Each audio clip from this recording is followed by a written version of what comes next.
में भी कुछ फर्क है क्या कि क्योंकि अगर मैं एक पाइड अप देखूं तो ज्यादातर केसेस, चाहे तंदूर केस हो या फिर देहरादून में भी एक केस हुआ था जहाँ पे एक आदमी ने अपनी बीवी को काट के फ्रिज में रख दिया था। तो ये क्या कोई टेम्परामेंट की दिक्कत है? देखिए वो जेंडर रेट बिल्कुल ज्यादा है कि मेल जो है वो अब्यूज ज्यादा करता है, डोमिनेंस दिखाया गया है, क्योंकि बचपन से ही मेल को अपनी इमोशंस के बारे में बात करना नहीं सिखाया गया। मेल अपनी इमोशन सिर्फ गुस्सा या पावर या कंट्रोल से दिखाता है। कहा जाता है आदमी जब रोता है, तुम आदमी होकर या तुम लड़का होकर कैसे रो रहे हो, देखो लड़कियों की तरह रो रहा है। अब बच्चा है वो या वो इंसान है। Can we forget about gender? एक लड़के को भी दर्द होता है और नॉर्मल है लड़के का रोना। क्या हम ये नॉर्मलाइज कर दे? लड़के का रोना नॉर्मल है। अभी कोई बता रहा था कि रिजेक्शन शायद लड़कियों को बहुत ज्यादा होता है, रिजेक्शन लड़कों को भी उतना ही होता है, बस वो फील भी उतना ही होता है क्योंकि इमोशन है, वो तो ह्यूमन के लिए सबके लिए एक है। बट उन्हें बोलना नहीं सिखाया जाता, उन्हें कहना नहीं सिखाया जाता, उन्हें बात करना नहीं सिखाया जाता। और लड़कियों को घरों में रिश्तों की इंपॉर्टेंस सिखाई जाती है।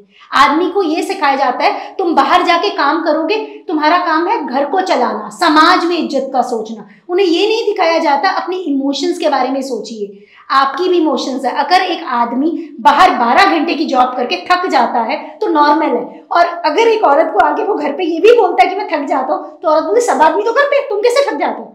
मेरी कैपेसिटी तुम्हारी कैपेसिटी से डिफरेंट हो सकती है। सबके लिए 24 घंटे, सबके लिए 24 घंटे डिफरेंट हो सकते हैं। मेरी कैपेसिटी 200 मिलीलीटर है, आपकी 500 मिलीलीटर हो सकती है। चाहे मैं औरत हूँ चाहे हम दोनों औरतें हैं, हमारी कैपेसिटी डिफरेंट हो सकती है।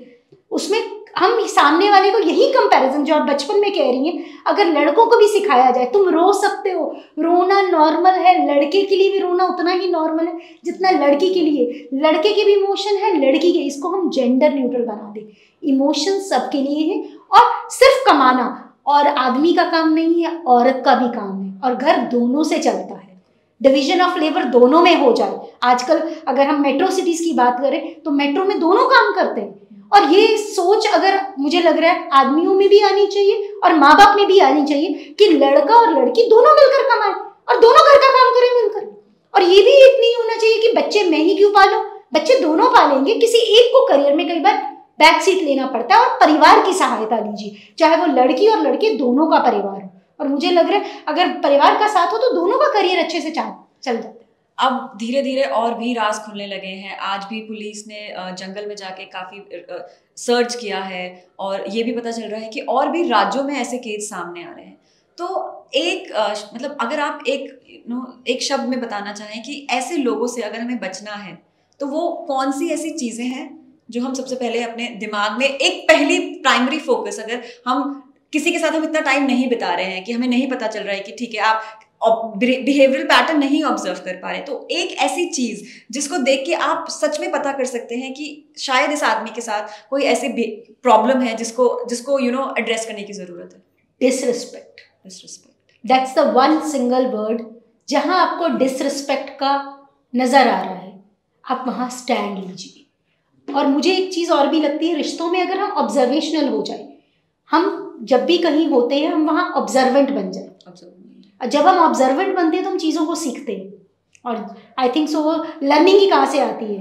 हाँ, कहते हैं 21वीं सदी की सबसे बड़ी प्रॉब्लम है अनलर्न।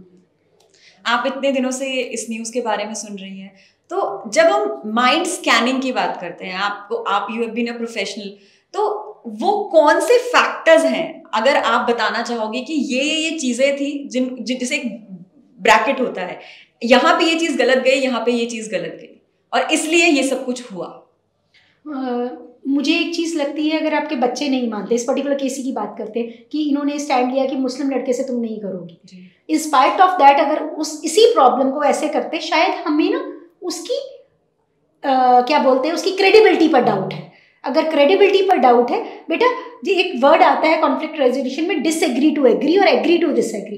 तो आप सामने वाले के साथ अगर एग्री नहीं भी करते तो भी उसको ये बोलते अच्छा तुम मेरे साथ कंफर्टेबल, क्योंकि पिताजी ने ये माना वो चाचा के ज्यादा करीब थी, जो भी मुझे न्यूज से पता चला है। अब अगर वो चाचा के करीब थी तो माँ बाप के साथ बॉन्डिंग नहीं थी। तो मुझे लग रहा है वही बच्चों को साथ बैठ के बात की जाए, आपको क्यों अच्छा लगता है वो इंसान, आप उसके साथ क्यों रहना चाहती हैं, उसमें क्या गुड क्वालिटीज है।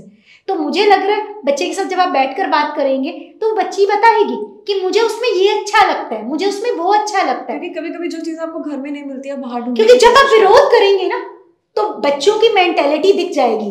बहुत बार केसेस में आके मुझे पर्सनैलिटीज का बताया जाता है और वो खुद बोलते हैं अगर आप मुझे बोलोगे ये काम नहीं करना मैं तो जरूर करूंगी। बिल्कुल, ये बचपन से दिखता है, रिबेल नेचर। रिबेल नेचर, आपने कहा है नहीं करना तो मैं तो करूंगा या मैं करूंगी, तो कहीं ना कहीं वो एक रेड सिग्नल वहीं से दिख जाता है। बच्चा, मैंने अगर बच्चे को ना बोल रहे हैं, बच्चा ना बोल रहा है, अच्छा बेटा आप ना क्यों बोल रहे हो, गिव मी ए रीजन, आप क्यों नहीं करना चाहते, कहाँ आपको दिक्कत आ रही है। वो वाई शब्द अपने आप में बहुत इंपॉर्टेंट है। तो दिक्कत को जब आप सुनने और समझने की कोशिश करेंगे तो मेरे ख्याल से चीज़ें तब आसान हो जाएंगी। वाई को एक अपना ले तो वो भी एक है, अगर वो मार रहा था और उसको, या अगर उसने वो डेटिंग कर रहा था और लड़कियों से और इन दोनों का झगड़ा होता था, उसे ही देखना चाहिए था ये मुझे इग्नोर कर रहा है, मुझे इस पर्सन पर इन्वेस्टमेंट नहीं करनी है। और ऐसा ही होता है हिंदुस्तान में, औरत की जिंदगी मर्द के इर्द गिर्द घूमती होती है, घर और बच्चों के इर्द गिर्द घूमती है। तो यही देखा है, अगर देखा जाए तो मुझे लग रहा है कि श्रद्धा ने भी बचपन में यही देखा होगा, मम्मी की जिंदगी पापा के इर्द गिर्द, हमारे इर्द गिर्द। तो मुझे तो ऐसी लाइफ जीनी है जहां मैं इंडिपेंडेंट हो सकूं, जहां पापा मुझे कंट्रोल ना कर पाए। तो उसने वो ऐसी जिंदगी जीने की कोशिश की, पर कहीं ना कहीं अनकॉन्शियसली वो शायद पैटर्न लर्न कर लेते हैं हम, कॉन्शियसली नहीं अनकॉन्शियसली, क्योंकि कई चीज़ें तो हमारे अंदर जाती हैं। और जो अब अगर एक इंसान एक ही बात को मना करने पे भी बार बार कर रहा है तो हमारे टॉडलरहुड में वो पैटर्न बन जाता है। जब हम 9 महीनों के होते हैं, कई बार आपके पेरेंट्स अगर झगड़ रहे हैं तो शायद वो आपकी तरफ ध्यान नहीं दे रहे, तो आप अपने ही दिमाग में एक सोच बना लेते हो कि शायद मैं जो सोच रहा हूँ वो ठीक है, इनको तो मेरी परवाह ही नहीं है।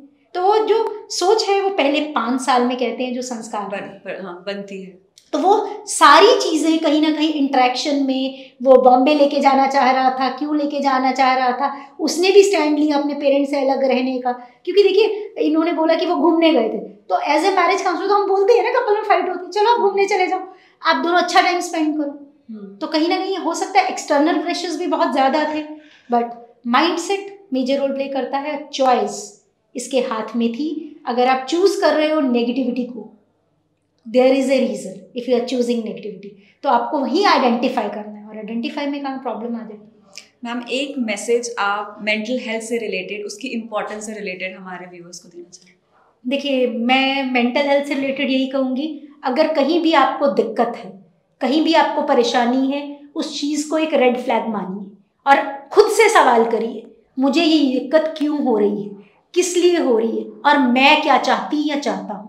वो बहुत इंपॉर्टेंट है, क्योंकि आप सबसे इंपॉर्टेंट है, और आप मानसिक रूप से स्वस्थ रहेंगे तो आप अपने पार्टनर को भी खुश रख सकेंगे। तो आप अपने आप को थोड़ा सा प्रायोरिटी दीजिए, ये नहीं कि दूसरों के बारे में नहीं सोचे, क्योंकि अगर आफ्ताब की तरह अगर उसने श्रद्धा के बारे में सोचा होता तो ये अंजाम नहीं होता। तो हमें अपने बारे में भी सोचना है और दूसरों के बारे में भी सोचना है। जब ये म्यूचुअल हो जाएगा तो चीज़ें आसान हो जाएंगी। और रिजेक्शन को लेना भी समझिए, वो भी इंपॉर्टेंट है लाइफ में। रिजेक्शन लीजिए और बाउंड्रीज भी बनाइए रिश्तों में, और जहाँ कहीं रेड फ्लैग हो please walk out from that place.